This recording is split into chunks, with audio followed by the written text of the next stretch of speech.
Hello, friends. I'm your host, Dave Layton, and welcome to Signs of Our Time, discovering America's heritage, one sign at a time. This podcast is designed to provide the story behind the story found on America's roadside historical signs. Standing outside the post office in Willmington, North Carolina, is a rather unassuming historical marker dedicated to Father Thomas Frederick Price. I wonder how many times each day people pass by and just don't notice the sign or don't know the story behind the story. Father Price is honored as one of the founders of the Maryknoll Fathers, a Catholic missionary society. But I know him for another chapter in his life, and one that directly impacted me even today. Father Price was also the founder of a Catholic orphanage in Raleigh, North Carolina. I was one of the children in the orphanage during the late 50s until the mid-1960s. When one hears the word orphanage, it likely conjures up images associated with poor, destitute, undernourished, and neglected children without living parents or other relatives to care for them. Although this is sometimes true, in many cases it's not. Many children in orphanages had parents who, for several reasons, are unable to adequately care for them. Our Lady of Nazareth Catholic Orphanage was one such institution. It began in September 1899 and continued over years as part of a missionary outreach of its founder, Father Thomas Frederick Price. The initial staff included his sister, Margaret Price. She later became Mother Superior of Nazareth and was known as Mother Catherine. 3 other sisters worked with her in the early days. It was Father Price's vision to start a seminary to train young priests for missionary outreach in the North Carolina region. As he traveled through the region, he saw a desperate need to assist the abject poor families. He came across many families that were unable to provide enough shelter, food, clothing, and education for their children. He was determined to help as he was able, so he established an orphanage and training school for the boys of such families. Early in his time in Raleigh, he traveled around the area seeking suitable property. The decision came down to 2 tracts of land. One was located east of Raleigh in the Gardner area, and the other west of Raleigh, overlooking what was at the time North Carolina State College. The choice was made to purchase the western property and to name it Nazareth. The orphanage started as a shelter for boys, both Catholic and Protestant. It was part of Father Price's vision that by showing compassion to orphans from the community at large, there was likely to be a greater acceptance to the Catholic faith. He maintained his goal of training young men for missionary work and felt that establishing the orphanage could help support that effort. The original orphanage building was a large and run-down 3-story mansion. Although it was in a major state of repair, it was salvageable. It was repaired and renovated with large rooms to include a library, a dining room, workroom, and sleeping areas for the staff and children. In 1902, Father Price opened a missionary training house at Nazareth as a preparatory seminary. It was for the education and formation of priests for mission efforts. From 1902 to 1909, Father Price taught and directed the seminary. Father Price departed Nazareth in 1911 to help establish a missionary society. He later traveled to China, where he died of appendicitis in 1919. Father Price departed Nazareth in 1911 to help establish a missionary society. He later traveled to China, where he died of appendicitis in 1919. And then in 1955, his remains were moved to the crypt below the Maryknoll Seminary Chapel in Ossining, New York. Although the orphanage was originally for boys, girls were accepted in 1927.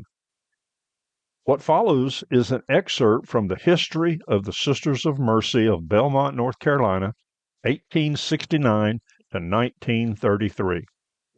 Plans are now being formulated for the greatly enlarged orphanage as exists at Nazareth today and Bishop Haffey was eager to see this work completed within the year 1927, as indeed it was. On December 8, 1927, he had the happiness of consecrating the new buildings. The orphan girls, who since 1894 had been cared for by the sisters at Belmont, were transferred to their new institution on the Tuesday following its dedication. The buildings at Nazareth were erected at a cost of $400,000 and were free from debt upon completion. This financial feat was accomplished by the good management of Father George Woods, who succeeded Father Thomas Frederick Price as superintendent in 1906.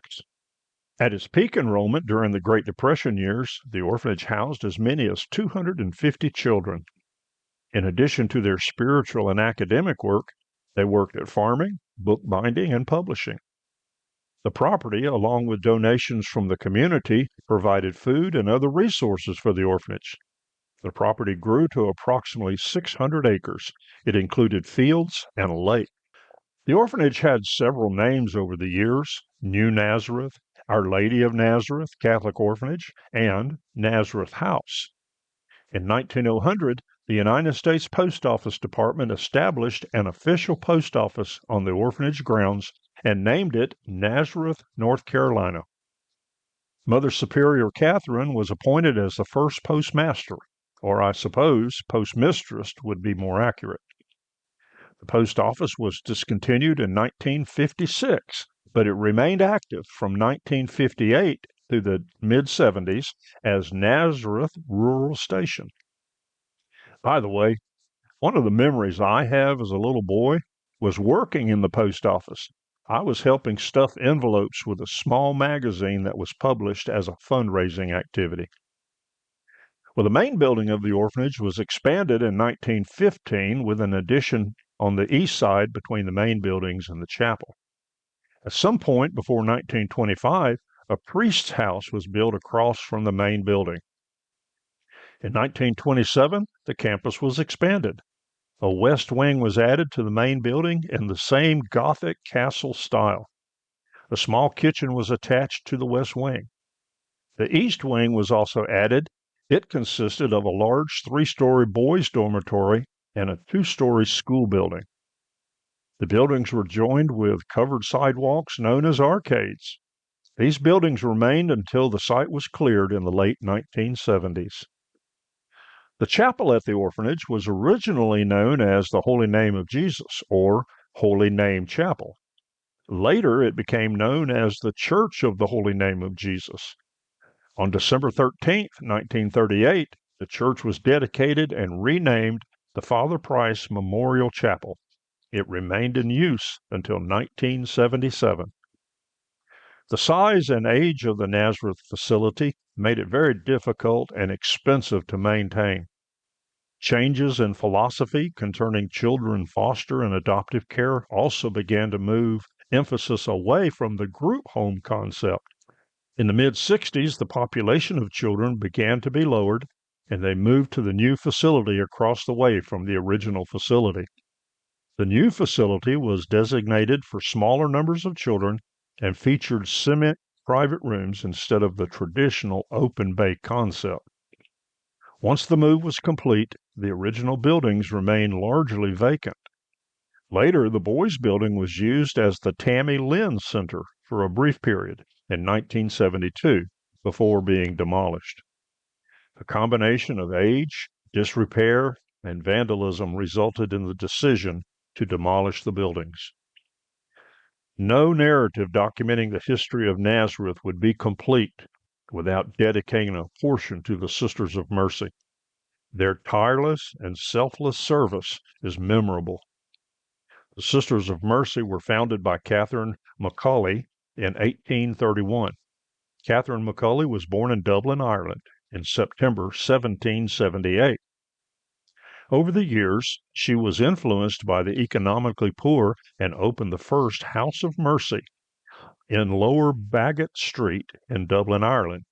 In 1887, it was a place to shelter, feed, and provide education for women and girls. In December 1831, she and 2 companions took vows of poverty and became the first Sisters of Mercy and dedicated her efforts to service to the poor. She continued with her efforts until her death 10 years later. When she died in 1841, there were 150 Sisters of Mercy.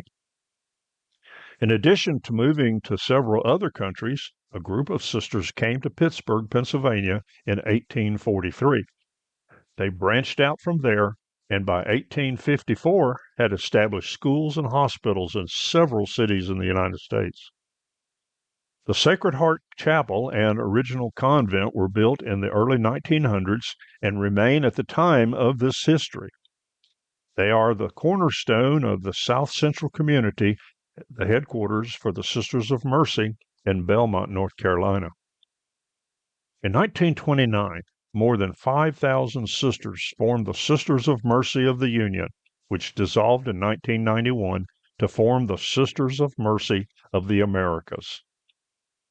Someone once said that we are a product of all the decisions we make in our lives and are greatly influenced by the decision of others. As I look back on the history of Nazareth and think about its founder and those who served there, I see this as a reality. If for no other reason, we see two individuals, Thomas Frederick Price and Catherine McCulley, in different time periods and on different continents, bringing their faith, passion, and vision to convergence outside of Raleigh, North Carolina. Unknown to these individuals, their efforts impact children for generations to come. The following is an excerpt from the book, The Tar Heel Apostle, written in 1944. Only a few boys had been received for the opening, and perhaps it was just as well, since the flooring in many rooms had not yet been laid. Another oversight the newcomers discovered was that their pastor had forgotten a small detail: food. There was not a particle of it on the property. Two parishioners from the Sacred Heart Parish who had accompanied the Sisters of Nazareth noted the empty pantry, and they drove back through the streets of Raleigh on a begging tour. Late that evening, they returned to Nazareth well laden with flour, sugar, bacon, cornmeal, and hams. When they had explained their purpose in the city, several merchants gave food in sufficient quantity to start the little establishment. The furnishings of the orphanage were extremely simple. Packing boxes and cases were used for tables and chairs, but the youngsters were infinitely better off under the devoted care of the priest and the sisters than they had ever been in their former surroundings. The food was coarse and plain. The boys were carefree and happy, and not hungry. I think that last sentence summarizes my experiences at Nazareth. Certainly, we might have had a better life, or perhaps what some felt is a normal life. But I can attest that in my case, I was much better cared for and given a chance at life because of Nazareth. North Carolina State University purchased the property where Nazareth stood in 1986 and built the Centennial Campus. I had a chance to travel to Raleigh area several years ago and took time to visit Nazareth. My heart was saddened as I saw that the property was being used by the university, and virtually all signs that the orphanage had been there were now gone. It seemed like another life as I think back over my time there. At the time, only a vacant, overgrown, and debris-strewn area beneath the power lines remained where the main and girls' building stood. The boys' building is now a driveway and a parking lot. The fields located behind the orphanage were covered with various university buildings. As I stood there looking around, I could clearly see the buildings in my mind and hear the voices of the children. I remember riding bicycles, roller skating on the sidewalks, playing hide and seek, climbing trees, and all the other activities of well-established and cared-for children. Today, the Holy Name of Jesus Cathedral stands where the Catholic Center and Cardinal Gibbons High School stood.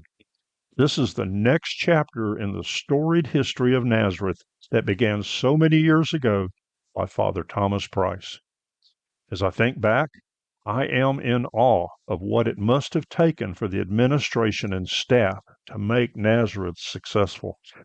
From the vision and tireless efforts of Father Price and those associated with these efforts in the early days, to the constant upkeep from our maintenance men, to the shepherding efforts of the priests and sisters, it must have been a Herculean effort. Across the front of the sanctuary in our chapel was a mural depicting Jesus sitting on the edge of a well and children gathering around him.